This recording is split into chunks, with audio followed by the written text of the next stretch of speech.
क्षमा करिए दोस्तों, किरण की खुशियों में आपका स्वागत है। आप हमेशा खुश रहिए, यही दिल से दुआ है। तो देखिए, मैं उठ गई हूँ सुबह के 5 बजे। Oh no! क्यों उठी है 5 बजे? मैं इतनी शरीफ हो गई हूँ? नहीं, नहीं, मैं इतनी शरीफ कहाँ। तो ये देखिए, मेरे पुलाव बन चुके हों, सब्ज़ी की तैयारी हो चुकी, ये गरमा-गरम चाय रेडी है। तो सब जने उठ गए थे, तो मैंने चाय तैयार कर ली और ये लगा दिया सब्ज़ी का छौंका और ये देखिए, कितनी शानदार सब्ज़ी बन चुकी है। और इधर ये मेरी मामी जी क्या कर रही हैं आप देखेंगे। मेरी स्वीटी तैयार हो चुकी है। क्यों हुई, किस लिए और ये किस लिए आज पूजा पाठ है, किस चीज़ की पूजा पाठ है, तो ये आप पूरा व्लॉग देखिएगा तो आपको पता पड़ेगा कि किस चीज़ की पूजा पाठ है। तो चलिए कोई नहीं, मैं बता ही देती हूँ क्या है। तो ये है गायत्री माता का हवन, जो बहुत इम्पोर्टेंट होता है घर की सुख शांति के लिए, घर में समृद्धि आए। तो ये मेरी मामी जी भी वीडियो बनवा रहे हैं। मैंने सबको चस्का लगा ही दिया वीडियो बनाने का तो ये हवन की तैयारी ऑलमोस्ट डन। तो देखिए आप कैसी हो चुकी है तैयारियाँ। तो बताइए, आप लोगों हवन करवाते हैं या नहीं? हम तो करते हैं, हम कभी कभी करते हैं, खैर रोज़ तो ये चीज़ें होती नहीं। सब लोग तैयार हो चुके हैं और मैं भी ऑलमोस्ट रेडी हो चुकी हूँ। बस मुझे बाल लोचना है, तो ठीक है, वो तो नॉर्मल बात है। और ये देखिए ठुमका मेरा कैसा लगा। तो फाइनली तैयारी पूरी हो चुकी है और हम बैठ चुके हैं यहाँ। और मैंने मारा प्रिंसी को, क्योंकि वो परेशान कर रही थी। तो बच्चे तो करते हैं, नॉर्मल सी बात है। तो ये मेरी मामी जी है जो गायत्री परिवार से जुड़ी हुई है और वो करवा रही हैं हवन। तो आज हमारे पंडित जी, हमारी मामी जी, तो कैसे लगे हमारे पंडित जी? तो चलिए स्टार्ट कर ही देते हैं गायत्री मंत्रों के साथ। ओम भूर्भुवः स्वः तत्सवितुर्वरेण्यं भर्गो देवस्य धीमहि धियो यो नः प्रचोदयात्। तो शुरू हो चुकी है हमारी पूजा। तो हवन के पहले होती है पूजा, जो व्यवस्थित तरीके से हमें नहीं आती, जो पूजा करते हैं वही करते हैं। तो फिर पूजा करने के स्टार्टिंग हो चुकी है और ये हमने नारा बांधा, जो मेरी मामी जी बताई थी कैसे क्या बांधते हैं। तो हम दोनों ने एक दूसरे को बांधा और सभी को भी बांधा गया है इस तरह से। ऐसे घर में पूजा पाठ होती है तो घर में शांति आती है, मन को सुकून मिलता है, घर पवित्र होता है।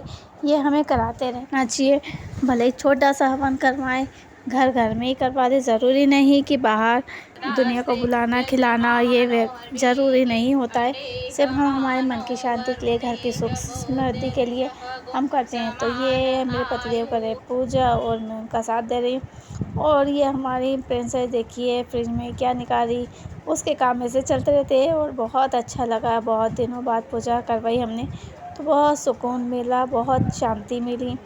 तो ऐसा करने पे बहुत ही अच्छा भी लगता है, एक अलग ही फीलिंग्स आती है। जो आप करेंगे तो आपको भी पता पड़ेगा। तो आपके घर में आपने कब हवन कराया था, प्लीज़ कमेंट्स करके बताइएगा। किरण की खुशियों में तो आपका हमेशा स्वागत रहता है। मैं लाती हूँ हमेशा डांस का, कुकिंग का, बहुत कुछ लाती हूँ, छोटे छोटे व्लॉग लाती हूँ। तो वो आपको व्लॉग कैसे लगते हैं प्लीज़ बताइएगा कमेंट्स करके। कॉमेडी के ज़्यादा लाने लगी हूँ मैं आजकल, क्योंकि मेरे कॉमेडी वीडियो ज़्यादा पसंद करने लगे हो आप। तो मैंने सोचा क्यों ना कॉमेडी जाकर पसंद आती है तो कॉमेडी वीडियो ही डालते हैं ज़्यादा। तो आप मुझे बताइए कि मेरे कौन से वीडियो ज़्यादा अच्छे लगते हैं, डांस के या फिर कॉमेडी के।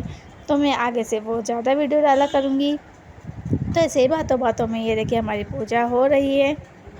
तो आप देख रहे हैं ये मंत्रों के साथ एक एक चावल के दाने हम डाल रहे हैं प्लेट में, जिसमें हमने बैठाए थे गणपति जी।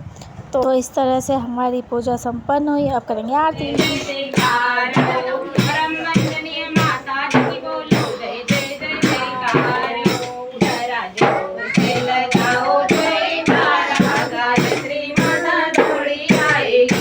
तो मामी जी के भजन के साथ साथ मैंने करी आरती की तैयारी। फिर आरती की तैयारी करते ही फिर मेरे पतिदेव और हमने आरती की, क्योंकि धुआं थोड़ा कम हो चुका था। हवन करने के बाद धुआं कुछ इतना ज़्यादा हो चुका था कि हम सबसे खड़ा ही नहीं रहा जा रहा था। तो फिर हमने थोड़ी हवा करके, थोड़ा पंखा चला के हवन का धुआं थोड़ा बाहर करा, फिर आरती करी। और आप बात नहीं मानेंगे, आरती करते समय मेरे रोंगटे खड़े हो गए, क्योंकि मुझे बहुत अच्छा लगा। मुझे इस हवन को कराने का मेरा बहुत टाइम से मन था, इसलिए हवन करते ही बहुत अच्छा लगा। उसके बाद हमने करी आरती सभी लोगों ने। तो सभी लोग ने एक एक करके आरती करी, जो हमारे मकान मालिक थे उन्होंने, और मेरी मम्मी आए थे उन्होंने करी। सब लोगों ने एक एक करके आरती करी, बहुत अच्छा लगा। धुआं कुछ ज़्यादा ही हो चुका था हवन का, हवन का धुआं होने के कारण हमने आरती को थोड़ा रोक दिया था, थोड़ी लेट करी, थोड़ा धुआं निकला उसके बाद, क्योंकि हम खड़े ही नहीं रह पा रहे थे, धुआं इतना ज़्यादा हो चुका था। तो पूजा होने के बाद फिर मेरे पतिदेव ने पूरे घर में धुआं करा, मतलब कि आरती करी पूरे घर की में। बहुत अच्छा लगा, बहुत बढ़िया लगा। उसके बाद हम दोनों ने धोख दी कि ए माँ, कुछ भी गलती हो गई हो तो हमें माफ़ करना गायत्री माता, क्योंकि गलतियाँ तो होती ही हैं। उसके बाद मैंने मेरे मामी जी को टिक्की विक्की लगाई, क्योंकि मैं लाई थी उनके लिए कुछ गिफ्ट। और बेटी की लाई हुई चीज़ तो हर माँ को पसंद आती है, पता नहीं इन्हें पसंद आएगी कि नहीं, देखते हैं। तो मैं लाई थी उनके लिए एक बहुत प्यारी सी पीली साड़ी। तो उन्हें पीला कलर गायत्री परिवार में पहनते ही वैसे भी, तो मैंने सोचा कि इन्हें पीला ही कलर दे, तो ये मैंने साड़ी दी। हमारे यहाँ बेटी माँ के पैर नहीं पड़ती, तो इसलिए हमारी माँ ने हमारे पैर पड़े। तो ये व्लॉग कैसा लगा प्लीज़ बताइएगा कमेंट्स करके। हवन कैसा लगा, कैसी पूजा पाठ करी, क्या गलतियाँ करी, प्लीज़ बताइएगा। Thanks for watching. विचार क्रांति अभियान सफल हो, सफल हो, सफल हो। हमारा युग निर्माण योजना सफल हो, सफल हो, सफल हो। हमारा युग निर्माण संकल्प पूर्ण हो, पूर्ण हो, पूर्ण हो। 21वीं सदी उज्जवल भविष्य। वंदे वेद मातरम, वंदे